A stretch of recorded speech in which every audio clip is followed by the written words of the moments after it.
Kami dari kelompok 11 akan membahas tentang hukum lingkungan internasional yang dimana dosen kami itu Bapak Irfan, dan ini kami mempunyai 3 anggota kelompok. Saya sendiri Isdin Azhar dengan NIM 23831 20120. Dengan saya Nabila Tunisa dengan NIM 23832110126.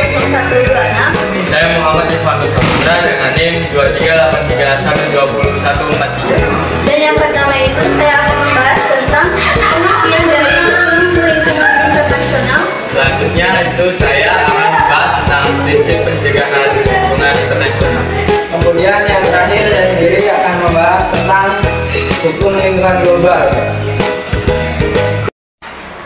Assalamualaikum warahmatullahi wabarakatuh.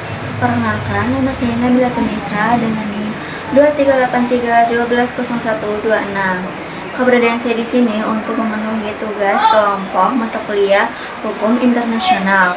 Kami dari kelompok 11 yang beranggotakan 3 orang, termasuk saya sendiri dan rekan-rekan saya yang bernama Izudin Azhar dan Muhammad Ikhwan Putra, yang berjudul Hukum Lingkungan Internasional. Baik, untuk pembahasan yang pertama akan dijelaskan oleh saya sendiri.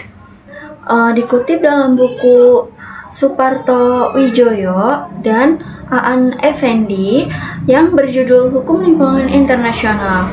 Jadi di situ ada beberapa pendapat para ahli yang menjelaskan mengenai pengertian hukum lingkungan internasional, dan saya akan menjelaskan mengenai pendapat para ahli tersebut. Dan yang pertama itu ada menurut Berin and Boyle. Jadi menurut Berin and Boyle, hukum lingkungan internasional merupakan keseluruhan aturan-aturan, hukum dan prinsip-prinsip yang bertujuan untuk melindungi lingkungan secara global dan mengawasi aktivitas atau kegiatan dalam wilayah jurisdiksi nasional. Dan dapat disimpulkan bahwa menurut Berin and Boyle, hukum lingkungan internasional itu aturan-aturan hukum dan prinsip-prinsip yang tujuannya itu untuk melindungi lingkungan secara global. Dan yang kedua itu ada menurut Philipsen.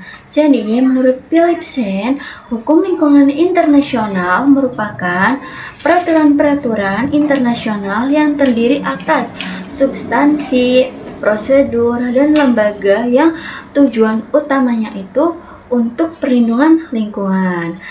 Dan dapat disimpulkan menurut Philipsen itu bahwa hukum lingkungan internasional yaitu tujuan utamanya itu untuk melindungi lingkungan. Yang terakhir ada menurut Enrique Ansogret. Jadi menurut Enrique Ansogret itu menjelaskan mengenai hukum lingkungan internasional yaitu untuk mencegah dan menyelesaikan sengketa-sengketa atau konflik yang disebabkan oleh pencemaran lintas batas negara, mengelola milik bersama secara berwawasan lingkungan seperti lingkungan bebas, Antartika, atau wilayah luar angkasa, atau ketika negara-negara memutuskan untuk melakukan harmonisasi hukum lingkungan.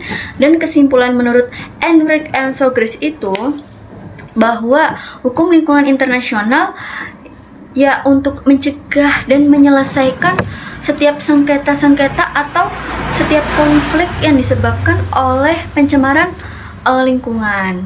Dan dapat kita simpulkan menurut para ahli tersebut bahwa hukum lingkungan internasional merupakan cabang dan hukum internasional yang mengatur hak dan kewajiban negara-negara dalam menjaga dan melindungi lingkungan hidup secara global, termasuk lingkungan negara-negara dan wilayah di luar yurisdiksi nasional. Dan hukum lingkungan internasional itu upaya bersama negara-negara di dunia untuk melindungi dan melestarikan lingkungan hidup melalui perjanjian, kesepakatan, dan norma hukum yang bersifat lintas batas negara.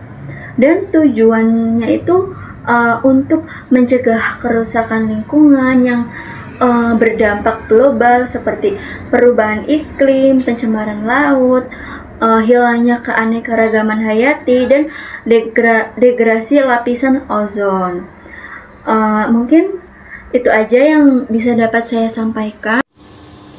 Ya, selanjutnya akan disampaikan oleh saya sendiri, Izzuddin Aiza dengan NIM 2383120. Di sini saya akan menjelaskan definisi definisi hukum lingkungan global, yang dimana ada beberapa poin penting yang akan menjelaskan apa itu dari hukum lingkungan global.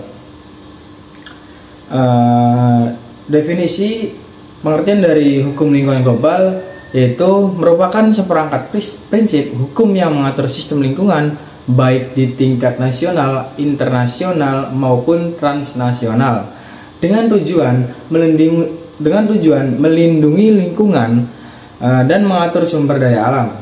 Hukum lingkungan internasional adalah cabang hukum internasional publik yang mengatur hak dan kewajiban negara dalam menjaga lingkungan alam, termasuk negara lain dan lingkungan di luar batas yurisdiksi nasional. Jadi definisi hukum lingkungan global ini yaitu mengatur semua lingkungan alam yang ada di alam semesta ini, termasuk hukum publik, hukum nasional dan internasional. Ya, poin selanjutnya itu ada cakupan hukum lingkungan global yang meliputi beberapa cakupan. Yang dimana itu ada 3. Yang pertama ada hukum lingkungan internasional publik, dan yang kedua hukum lingkungan nasional. Kemudian yang terakhir ada hukum transnasional. Di sini saya akan menjelaskan apa itu hukum lingkungan internasional publik terlebih dahulu. Jadi yang dimaksud hukum ini yaitu merupakan hukum yang mengatur hubungan antar negara melalui perjanjian dan prinsip-prinsip kebiasaan internasional. Begitu teman-teman.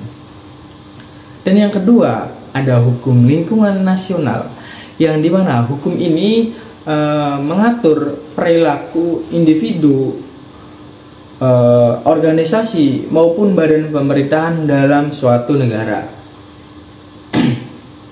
Jadi hukum ini tuh mengatur perilaku individu, organisasi maupun pemerintahan yang ada di dalam negara kita sendiri, yaitu negara Indonesia tercinta. Nah, yang terakhir kemudian ada hukum transnasional yang mengatur hubungan lintas batas antara individu dan organisasi. Jadi itu teman-teman, pembahasan mengenai hukum lingkungan global yang dimana bagian dari penjelasan saya sendiri. Mungkin itu yang bisa saya sampaikan mengenai hukum lingkungan global. Lebih lanjut akan dijelaskan oleh pemateri ketiga. Nah, di sini saya akan menjelaskan prinsip-prinsip pencegahan. Jadi, pertama itu ada prinsip-prinsip berkenaan dengan pencemaran lintas batas dan perusakan lingkungan. Yang pertama ada a duty to prevent, reduce, and control any environmental harm, di mana hukum internasional mewajibkan setiap negara untuk mengambil langkah-langkah yang diperlukan untuk mengontrol dan menangani sumber pencemaran global yang serius atau sumber perusakan lintas batas yang ada dalam wilayah jurisdiksi mereka. Nah, prinsip serupa juga telah dipakai oleh the International Court of Justice dalam kasus The Corfu Channel. Walaupun tidak sejelas pada kasus itu, prinsip pertama ini kemudian diuraikan lebih lanjut dalam prinsip-prinsip khusus. Nah, contohnya yang pertama itu ada due diligence and harm prevention, di mana prinsip due diligence ini menentukan bahwa setiap pemerintah yang baik hendaknya memasyarakatkan ketentuan-ketentuan hukum maupun administratif yang mengatur tindakan publik maupun privat demi melindungi negara lain dan lingkungan global. Nah, keuntungan dari prinsip due diligence itu dari standar ini itu fleksibilitasnya dan negara tidaklah menjadi satu-satunya penjamin atas pencegahan kerusakan. Terus ada absolute obligation of prevention, di mana ketentuan ini mengharuskan setiap negara untuk berusaha semaksimal mungkin melakukan pencegahan terhadap terjadinya pencemaran dan bahwa negara itu bertanggung jawab atas kerusakan lingkungan yang tidak terhindar atau tidak terduga sebelumnya. Nah, tetapi dalam prinsip ini itu dianggap terlalu jauh membatasi kebebasan negara dalam menentukan kebijaksanaan mengenai lingkungan di wilayahnya sendiri. Terus selanjutnya itu ada prinsip foreseeability of harm and the precautionary principle. Nah, dari prinsip ini itu negara itu diharuskan menghitung setiap kebijaksanaan berkenaan dengan lingkungan. Jadi negara wajib untuk mencegah atau melarang tindakan yang sebelumnya itu telah dapat diduga akan dapat menyebabkan kerusakan pada lingkungan. Nah, terus prinsip yang kedua itu ada transboundary cooperation in cases of environmental risks, di mana prinsip kedua ini dalam hukum lingkungan internasional setiap negara harus bekerja sama dengan negara-negara lain dalam hal penanggulangan pencemaran lintas batas negara. Nah, dalam hal ini itu sejalan dengan adanya pengakuan bahwa ada kalanya negara-negara tersebut itu mempunyai shared natural resource yang diharuskan dimanfaatkan bersama. Jadi di prinsip ini itu negara itu harus bekerja sama dalam menanggulangi lingkungan atau kerusakan lingkungan yang ada di internasional maupun nasional untuk lebih mudah membereskan lingkungan yang rusak, mungkin seperti itu. Nah, yang ketiga itu ada the polluter pays principle, di mana prinsip ini lebih menekankan dari segi ekonomi. Jadi yang kedua prinsip di atas itu kan lebih menekankan di hukum ya, dan prinsip ketiga ini lebih menekankan kepada ekonominya karena mengatur mengenai kebijaksanaan atas penghitungan nilai kerusakan dan pembebanannya. Nah, jadi dalam prinsip ini itu lebih ke perhitungan kerusakannya atau ganti ruginya lah bagi pelaku yang merusak lingkungan internasional atau lingkungan di wilayahnya masing-masing. Nah, terus ada equal access and non-discrimination. Nah, prinsip yang keempat ini adalah ketentuan dasar dari prinsip ini itu bahwa pihak asing dapat juga menggunakan ketentuan-ketentuan ganti rugi yang ada dalam hukum nasional suatu negara. Nah, berkenaan dengan adanya pencemaran lintas batas yang disebabkan oleh negara yang bersangkutan. Nah, prinsip ini juga harus diterapkan secara sama tanpa adanya tindak diskriminatif. Nah, prinsip yang keempat ini meminta pelakunya yang sama baik kepada subjek